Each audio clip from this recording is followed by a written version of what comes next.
Well, welcome back to the Piney Woods Homestead, y'all.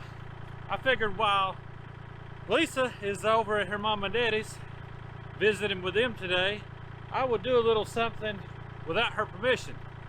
I'm chilling up this upper row. I'm gonna plant some more potatoes, y'all. We've got a few seed potatoes left and some seed potatoes from last year, and I figured it was better to ask forgiveness than permission. Guys, thanks for stopping in at the Piney Woods Homestead. Hit that like and subscribe if you hadn't, and if you have, as always, y'all, we appreciate you.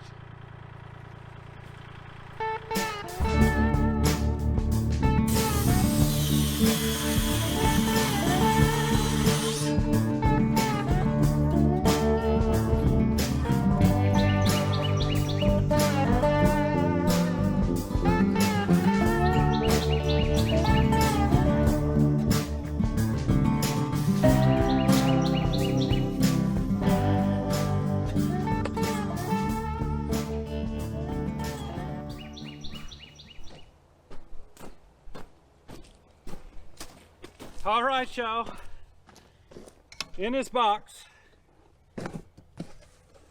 I've got some leftover seed potatoes. Got good eyes on them now, and I've got some russets from last year's crop. See all these big old leads on them here? They'll grow, and they'll grow potatoes. Even though these are shriveled up, they are still going to grow. So I'm not going to hill up this time like I did up yonder in the garden, and mainly because we're on kind of the high side of the garden. It stays drier up here. I've got it good and fluffy. I'm not worried about flood and rain rotting in these potatoes. And then I'll just come through here when it's time and side dress them with some fertilizer and hill them up with a disc killer. But I'll run me a little semi-straight run here with the garden hoe, and I'll plant these taters.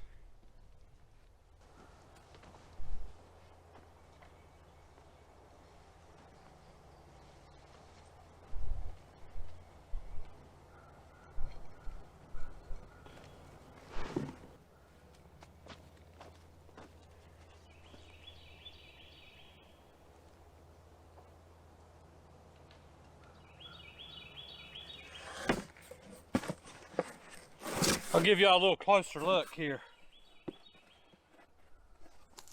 These are some of those Kennebecks that we had planted, and I believe that's all that I have in here. I don't believe I have any red Pontiac. And these are russets that we kept over from last year's garden. They're all shriveled up, but look, y'all, they're gonna make potatoes too. So let's plant these things.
Between 50 and 60 foot of potatoes, y'all. Russets and Kennebec.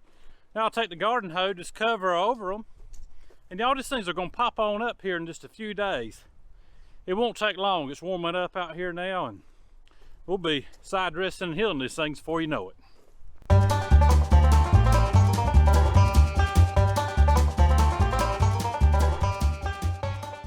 Pretty simple planting potatoes, but I enjoy doing it. And this soil up here, this was brand new ground last year. It was all covered in pines and sweet gum and poplar. And I took it all out with the excavator, and you can go back and watch that process. And so it was pretty poor last year. We put okra in here completely, and y'all, the weather didn't warm up till late. We ended up making okra, but we made it late. But the soil looks so much better after just one cover cropping. Plus we limed it, and that really helps a lot too. But you can tell from where I tilled this today, if the camera's really doing it justice, it is loamy, it's darker than it was, it's looking great. So these potatoes should do excellent right here. Plenty of sunshine now that this garden is opened up well. So I'm looking forward to this, and I doubt that Lisa's gonna be upset that I came down here and planted these potatoes without her. Y'all, another reason that I wanted to plant these potatoes right here is that for the most part, deer don't seem to want to mess with Irish potatoes. Now they may this year, who knows, but rarely have I seen them coming out here and munching the tops. Now sweet potatoes, they'll eat them down to the ground, but I haven't seen them messing with it, or rabbits. So kind of a first line of defense, even though we'll have electric fence right there all the way around the garden for the deer. But hopefully it'll deter some of these rabbits from coming in there and munching on other stuff. But either way, it's a good place to put them. I'll take you up here and show you something else that I did the other day with some of those Yukon Golds that we kept over from last year. Y'all, this little spot by where we had the old chicken coop where the speckled Sussex were, I tilled this under as deep as I could, because they sat on this for 2 years. And so what we were not able to pull out and put in the onion bed just got tilled into the soil. And I took those potatoes that were shriveled up like the ones I just planted, but these are Yukons, and just cast them out in here. I didn't even worry about putting straight lines. It's just a mess of potatoes out here, and covered them up loosely. And let me show you what they're looking like now. And this has been about a week and a half ago that I planted them. You can see those potatoes coming up, y'all, and it's everywhere out here. Just a jungle of potatoes. So that's my crazy little experiment from this year. I'm not the green thumb around here. Y'all know that if you've watched for any amount of time. Lisa's the green thumb. But I wanted to do something. I said it doesn't matter if they don't make it all, but what if they do? It's going to be interesting, and if they make like that, I'll take shriveled potatoes every year and do that.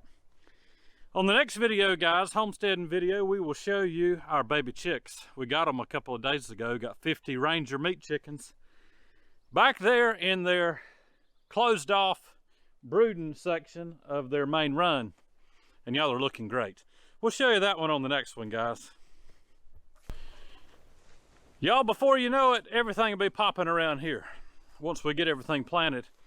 And Lisa always looks forward to doing a spring garden tour with you, so be looking for that in the coming weeks and months as things start coming up and coming on.